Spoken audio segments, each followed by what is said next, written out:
Hello student, welcome to my channel Exam Idea. आज हम discuss करने वाले हैं प्रोडक्शन पॉसिबिलिटी कर्व। ये पहले का इसका सेकंड पार्ट है, क्योंकि वो वीडियो काफ़ी ज़्यादा लंबा हो गया था, इसलिए मैंने इसको दो पार्ट में डिवाइड कर दिया। तो आपको देखना है तो डिस्क्रिप्शन में उसका लिंक है, आप जाके देख सकते हैं पहले वो। अब हम बात करेंगे प्रोडक्शन पॉसिबिलिटी कर्व की, पीपीसी। ये बहुत ज़्यादा इंपॉर्टेंट टॉपिक है। मैंने आपको लास्ट वीडियो में बताया था कि ये जो टॉपिक है it is very very important. इसमें से 3 या 4 मार्क्स का क्वेश्चन आ ही जाता है। तो अगर आप कुछ नहीं पढ़ रहे चैप्टर में से तो ये तो पढ़ के जाइएगा, ठीक है।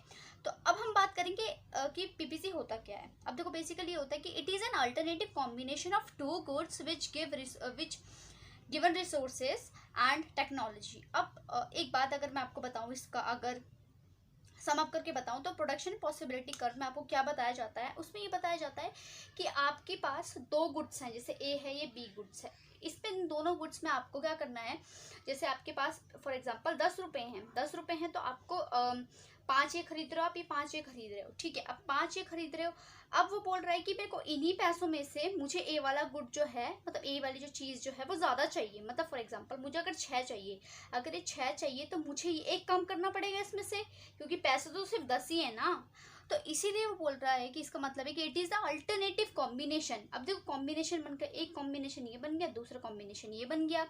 तो ये क्या कर रहा है, कॉम्बिनेशन, ये अल्टरनेटिव कॉम्बिनेशन है दो गुड्स के, जिसमें हमें जितने गिवन रिसोर्सेज हमारे रिसोर्सेज क्या है इस टाइम पे, हमारे पास पैसे हैं, और गिवन एंड टेक्नोलॉजी, जो हमारे पास गिवन रिसोर्स टेक्नोलॉजी है, उसमें हमें देखना है कि कितने कितने इसके अल्टरनेटिव बन सकते हैं। ये मैं आपको अच्छे से तब बताऊंगी जब इसका पीपीसी कर्व मैं बना के दिखाऊंगी आपको, ठीक है। अभी आप डेफिनेशन देख लीजिए, उस टाइम मैं अच्छे से बताऊंगी आपको।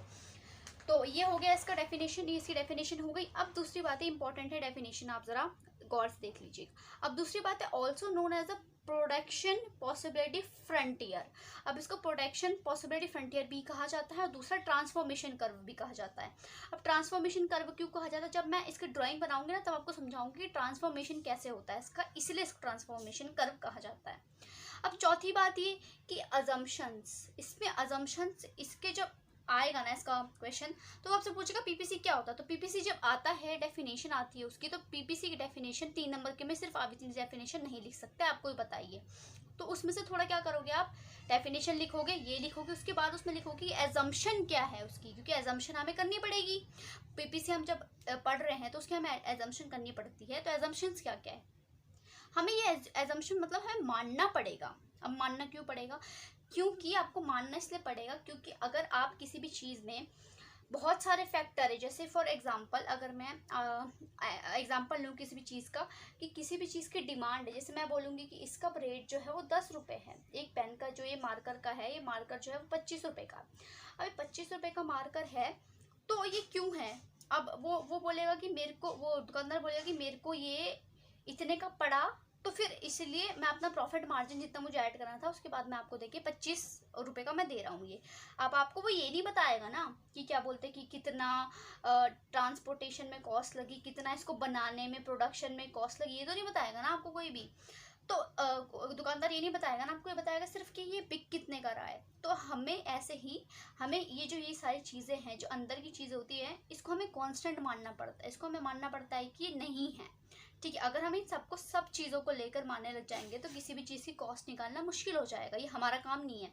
इसीलिए इकोनॉमिक्स में भी बहुत सारी चीज़ों को हम लोग कांस्टेंट मानते हैं, क्योंकि अगर हम इन सबको लेके चलेंगे तो इसको बताना या इसको पढ़ना बहुत ज़्यादा कॉम्प्लिकेटेड हो जाएगा। इसलिए जैसे रिसोर्सेज आर गिवन, अब हमने ये मान लिया कि रिसोर्सेज जो हमें मिले हुए हैं, हमने ये मान लिया, मान रहे हैं हम, एज्यूम कर रहे हैं। दूसरी चीज़, टेक्नोलॉजी मस्ट रिमेन कांस्टेंट।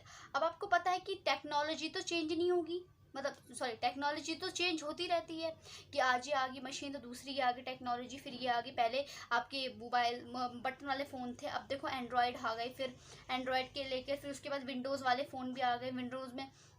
तो इस तरीके की जो चीज़ें जो होती हैं वो टेक्नोलॉजी में चेंज होता रहता है, लेकिन हमें ही मानना है कि टेक्नोलॉजी क्या है, कांस्टेंट है। तीसरी चीज, alternative comparison between two goods. अब आपको क्या करना है, इन दोनों के बीच में कंपैरिजन करना है। जैसे मैंने आपको बताया ना कि आपको जैसे पेन, आप क्या कर रहे हो, ए जो है आपकी पेन है, ब्लू पेन है, बी जो है आपकी ब्लैक पेन है, आप बोले 5 मुझे ब्लू पेन दे दो, 5 मुझे ब्लैक पेन दे दो। अब आपने बोला कि मेरे को ज़्यादा ज़रूरत है नहीं ब्लैक पेन की, तो मैं ऐसा करता हूँ कि ब्लू ज़्यादा ले लेता हूँ। तो अब इसमें क्या करो, आप दोनों के बीच में कंपैरिजन कर रहे हो ना, ठीक है। तो alternative comparison between two goods, हमें एज्यूम करके चलना पड़ता है कि दोनों के बीच में आपको कंपैरिजन करना पड़ेगा, ठीक है। ये तीनों अजम्पशन है, ये अजम्पशन आप याद करके उसके बाद आप ये पेपर में लिख लीजिएगा। ये बहुत ज़्यादा इंपॉर्टेंट है, इसको आप नोट्स बना के लिख लीजिए या फिर स्क्रीनशॉट ले लीजिए। अब मैं आपके साथ डिस्कस करूंगी कि कर्व कैसा बनता है, ठीक है। वो कर्व भी डिस्कस करूंगी क्योंकि उस कर्व से काफ़ी सारा क्वेश्चन आ जाते हैं। तो अब मैं बात करूंगी कर्व के बारे में। अब देखो कर्व जो है ये, अब इससे पहले आपको ये समझना पड़ेगा कि देखो जैसे फॉर एग्जांपल ये 1 2 3 4 5 ये रहा 5, ठीक है। ऐसे ही 1 2 3 4 5 यहाँ मान लो, ठीक है। अब देखो इसमें मैंने आपको बताया था कि 5 हम लोग गुड एक्स यानी हम ब्लू पेन लेंगे और 5 हम ब्लैक पेन लेंगे, तो ये इस तरीके का कर्व बनेगा। अगर मैंने क्या करा, अगर मैंने कहा चलो मैं ऐसा करती हूँ कि 4 हमारे क्या ले लेती हूँ ब्लैक पेन और एक एक्स्ट्रा ले लेती हूँ, 4 ब्लैक पेन ले लेती हूँ और 6 मैं ब्लू पेन ले लेती हूँ, तो ये क्या हो जाएगा, ये इस तरीके से ये कर्व जो होगा इस तरीके से शिफ्ट हो जाएगा। वो शिफ्टिंग मैं आपको आगे पढ़ाऊंगी, लेकिन आपको पता चल गया नहीं कर्व ऐसा क्यों है। ऐसा इसलिए है क्योंकि यहाँ पर को दो कॉम्बिनेशन, मतलब यहाँ पर को दो गुड्स का कॉम्बिनेशन हो रहा है। अब देखो अब हम बात करेंगे इसमें कुछ पॉइंट्स की, जो ये मैंने आपको पॉइंट आपको दिखा रखे हैं, ये बी पॉइंट जो है अपना, ठीक है, बी पॉइंट है, ये ए पॉइंट है, ये क्या है। अब देखो पहली बात हम बात करेंगे under utilisation of resources. Under utilisation of resources क्या होता है। अंडर यूटिलाइजेशन ऑफ रिसोर्सेज का मतलब है कि जितना हमने यूटिलाइज, जैसे फॉर एग्जांपल आपके पास 100 रुपये हैं, ठीक है, 100 रुपये हैं और आपने ये जो सामान था ये एक्स वाला गुड और वाई वाला गुड जो था, इसमें आपने इसमें पैसे खर्च कर दिए, लेकिन आपके कितने पैसे खर्च हुए, आपके सिर्फ लेट से मान लेते हैं कि हमारे 70 रुपीज़ खर्च हुए। 70 रुपीज़ खर्च हुए तो 30 रुपीज़ तो अभी भी बचे हुए हैं ना। इसका मतलब ये है कि ये जितने हमने यूज़ करने थे उतने यूज़ नहीं किए, तो जितने हमें यूज़ करने थे उतने यूज़ नहीं किए का मतलब होता है अंडर यूटिलाइजेशन ऑफ रिसोर्सेज, ठीक है, कि हमारे पास और बच गए हैं, जितने यूज़ करने चाहिए थे उतने हमने यूज़ किए नहीं। अब दूसरी बात है, तो अंडर यूटिलाइजेशन ऑफ रिसोर्सेज अगर आएगा तो आपको क्या करना है, पीपीसी कर्व में क्या होगा, वो अंदर की तरफ होगा, ठीक है। अब दूसरी बात ये वाला फुल यूटिलाइजेशन ऑफ रिसोर्सेज, यानी ये जो बाहर वाला है वो क्या है, फुल यूटिलाइजेशन ऑफ रिसोर्सेज का मतलब होता सॉरी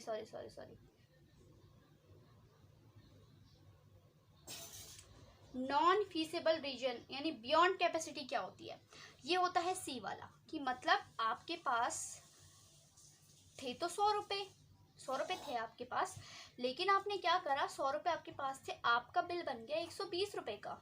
अब जितने पैसे हैं नहीं उतने का बिल बना दिया, उतने आपको खर्च करने हैं, तो इससे क्या होगा, ये आपकी कैपेसिटी के बाहर चला गया, तो अब क्या करोगे आप, ये कैपेसिटी के बाहर चला गया तो अब है नहीं पैसे तो कैसे ले सकते हैं। तो मतलब इसका ये है कि कुछ कुछ चीज़ें आपके अगर कर्व के बाहर चले जाए तो हम क्या बोलेंगे, नॉन फीसिबल रीजन या फिर बियॉन्ड कैपेसिटी, वो कैपेसिटी से क्या है आगे हो गया, या फिर कैपेसिटी से वो आगे हो गया, ज़्यादा हो गया, 120 रुपये खर्चा आ गया। अब देखो दूसरी चीज़ है last and very very important, full utilisation of resources का मतलब क्या होता है, कि फुल यूटिलाइजेशन रिसोर्सेज का मतलब ये होता है कि आपके पास 100 रुपये की आपके पास पैसे थे और आपने 100 रुपये खर्च कर लिया और जितना सारा खर्चा था वो आपने पूरा कर लिया। तो जब फुल यूटिलाइजेशन ऑफ रिसोर्सेज हम करते हैं तो वो कर्व, वो क्या आता है, पॉइंट आता है बिल्कुल कर्व के बीच में, तो उसको हम बोलते हैं फुल यूटिलाइजेशन ऑफ रिसोर्सेज। तो कभी भी पॉइंट बीच में अगर पूछेगा कि पॉइंट बीच में है तो इसका मतलब क्या है, तो आप क्या बोलोगे, फुल यूटिलाइजेशन ऑफ रिसोर्सेज, इसलिए पॉइंट वो बीच में है, ठीक है, आपको समझ में आ गया होगा। अब हम बात करते हैं shift and rotation of curve. हाँ, तो मैं बात करूंगी shifting and rotation of PPC, ये बहुत इंपॉर्टेंट है, तो आप इसमें से क्वेश्चन आएंगे इसलिए बहुत ज़्यादा इंपॉर्टेंट ये टॉपिक है, तो ज़रा आप इस पर ध्यान दीजिएगा।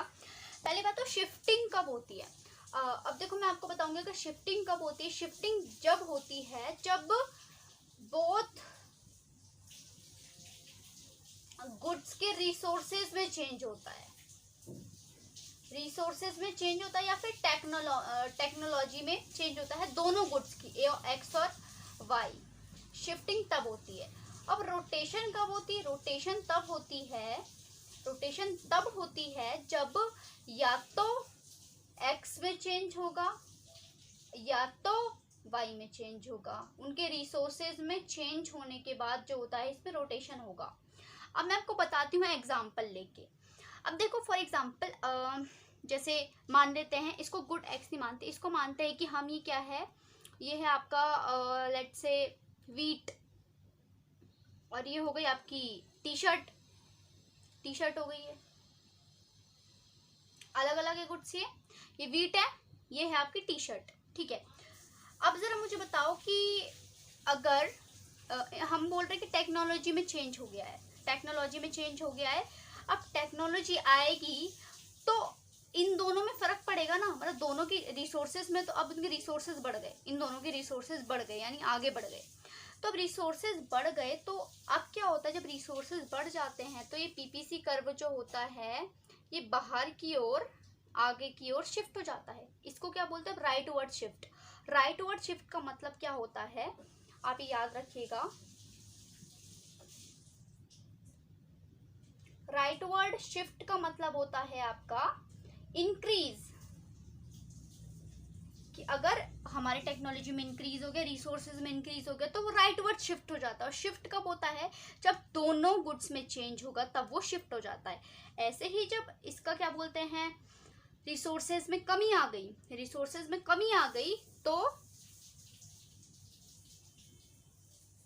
कमी आ गई तो वो अंदर की तरफ यानी लेफ्टवर्ड शिफ्ट हो जाएगा। क्या होगा, लेफ्टवर्ड। लेफ्टवर्ड शिफ्ट कब होता है, जब वो डिक्रीज हो जाता है, फाइन, जब वो डिक्रीज हो जाता है तब वो आपका लेफ्टवर्ड शिफ्ट हो जाता है, ठीक है। अब मैं बात करूंगी इसका रोटेशन की, रोटेशन कब होती है इसकी, और रोटेशन होती क्या है, अब देखिएगा आराम से रोटेशन क्या होती है। अब फॉर एग्जांपल एक कुछ ऐसी टेक्नोलॉजी आई कि वीट की मशीन आ गई, नहीं बहुत अच्छे ट्रैक्टर्स आ गए, तो उससे बहुत अच्छे ट्रैक्टर्स आ जाएंगे तो वीट के रिसोर्सेज बढ़ जाएंगे, वीट बढ़ जाएगा, वीट की प्रोडक्शन बढ़ जाएगी। तो जब इसकी प्रोडक्शन बढ़ जाएगी तो ये क्या हो जाएगा, ये आगे की ओर शिफ्ट हो जाएगा, ठीक है। ये यहाँ से क्या हो जाएगा, ये ऊपर की ओर उठ जाएगा ना, लेकिन टी शर्ट में तो कोई ट्रैक्टर का तो कोई रोल ही नहीं है ना टी शर्ट में, तो इससे क्या होगा, ये तो आगे बढ़ जाएगा लेकिन ये यहीं पर को रह जाएगा। इसका मतलब क्या हो रहा है, आप देख रहे हो, इसका मतलब ये है कि इसमें चेंज हो रहा है लेकिन ये अपनी जगह पे क्या है, अपनी जगह पे है, तो इसको हम बोलते हैं रोटेशन। ऐसे ही फॉर एग्जांपल अगर मैं बात करूं कि टी शर्ट है, अब इसकी जो है टी शर्ट का जो है इसकी टेक्नोलॉजी गिर गई तो ये अंदर की तरफ शिफ्ट हो जाएगा, अंदर की तरफ शिफ्ट हो जाएगा, तो ऐसा हो गई। लेकिन वीट में तो कोई चेंज नहीं आ रहा ना, वीट में कोई चेंज नहीं आ रहा, इसका मतलब ये कि अंदर की तरफ शिफ्ट हो जाएगा लेकिन वीट में कोई चेंज नहीं आएगा, तो हम वीट में कोई भी चेंज नहीं करेंगे। तो रोटेशन का मतलब, रोटेशन कब होता है, जब किसी इन दोनों में से किसी एक में चेंज आए, वो टेक्नोलॉजी की वजह से, रिसोर्सेज की वजह से, ठीक है। तब अब देखो एक क्वेश्चन भी आता है कि जीडीपी आपकी इंक्रीज हो गई तो फिर क्या होगा, शिफ्टिंग होगी, रोटेशन होगा। अब जीडीपी बढ़ेगी तो इन दोनों, अब इसकी वजह से जीडीपी तो नहीं बढ़ रही ना, या फिर मतलब द थिंग इज दैट कि सिर्फ इसी पे फर्क तो नहीं पड़ा, जीडीपी बढ़ेगी तो दोनों की वजह से बढ़ेगी, तो हम क्या करेंगे उसमें, हम उसको राइट वर्ड शिफ्ट कर देंगे। शिफ्ट और रोटेट का मतलब आपको बहुत अच्छे से समझ जाना चाहिए कि जब इन दोनों में चेंज होगा तो क्या होगा, शिफ्ट होगा। रोटेट कब होगा, जब इन दोनों में से एक में चेंज आएगा। जैसे उसने क्वेश्चन दे दी, जब मैं क्वेश्चंस डिस्कस करूंगी ना प्रीवियस ईयर क्वेश्चन के, मतलब प्रीवियस ईयर के, तब मैं आपको अच्छे समझाऊंगी कि ये कैसे किस तरीके से सॉल्व करे जाते हैं। तो अब नेक्स्ट वीडियो में प्रीवियस ईयर क्वेश्चन की ही बनाने वाली हूँ, तो ये बहुत इंपॉर्टेंट था इसलिए मैंने इसकी अलग से वीडियो बनाई है, तो आप अपने फ्रेंड्स के साथ शेयर करिए, एंड जितनी भी सारी वीडियोज है डिस्क्रिप्शन में है वो। अब मैं मिलती हूँ आपसे नेक्स्ट वीडियो।